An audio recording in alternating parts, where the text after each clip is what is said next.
Mokolo ya jeudi to laksaki bino ndenge nini premier ministre Bruno Tshibala kende ko déposer loi ya finance exercice 2018 na bureau ya Assemblée nationale. To ko laksa bino ndenge ministre ya sport alobi okanga ba stade oyo esalaka ba trouble na ba match. To ko laksa bino pe ba dégâts ya mvula o esalemaki na ville province ya Kinshasa Bolanda. 10 milliards 313 francs congolais des alliés projet de loi ya finance ya budget exercice 2018 oyo mokolo alobi mercredi 15 novembre 2017.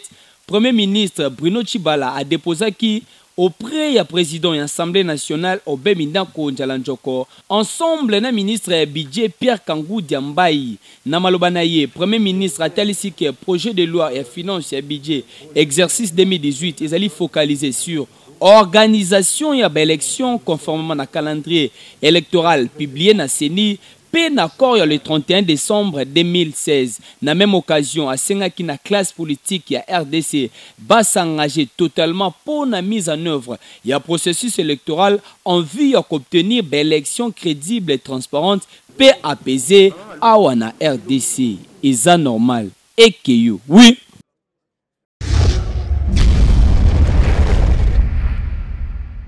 Suite à acte de violence oyo et se produisent en répétition dans quelques stades à travers le pays lors de la compétition ya l'INAFOOT, na yango wana ministre ya sport Papi Nyango azali ko envisager fermeture ya quelques stades et sika oyo ba casse en répétition et salemaka et pas ya ba supporters ya ba club lokola Vita, DSMP, P Renaissance. Nengo numéro 1 ya sport a échangé qui lobby mercredi 15 novembre 2017 na ba responsable ya FECOFA, la police, pe ya ba club lokola Vita DSMP Renaissance. Une façon pour naye koluka ba mesure ensemble na bango afin ya koboya ba acte ya violence ezonga lisusu na championnat o ezali en cours. Bango nyonso bazalaki d'accord pour ba créer groupe ya réflexion oyo ekozala dirigé par secrétaire général au sport pour na koluka kosilisa ba violence na ba stade nyonso ya RDC. Eza normal. Et keyo. Oui.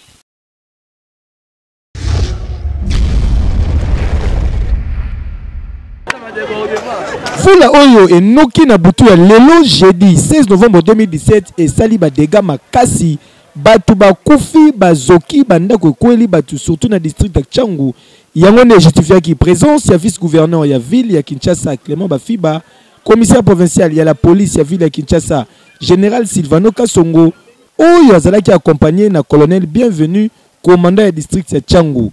Botala neti awa route Sekomaf et Kabwani en deux parties mituka ozalaka pembeni zindi bandako kwei batu bazoki babukani et pesi pasi na boulevard Lumumba po ya maya tsanga e refoule mai ekoteli batu na mapangu mituke zindi na boulevard Kope botami Mukongo 200 bamemi oketi ngambu embouteillage na ndenge ya kusakana te na mapela na masina quartier D pasi na libota moko mire kweli papa akufi sur place et bongo na route Mokali na commune ya Kimbanseke mai etondi ekoteli batu na bandaku esike yo koboma mwana bebe Angelu ya batu akei kaka boye na Kingasani po Matamba etondi mai ekoteli batu na bandaku ba appareil électroménager bebi biloko ebele kufi et sali vraiment pasi komona dégâts oyo mvule noki mokolo ya lelo etiki na mitema ya bakinois.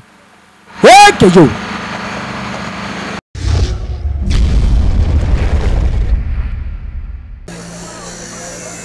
etika ki ye indifférente ba dégâts ya mvula oyo nokaki na butu ya mokolo ya lobi jeudi 16 novembre 2017.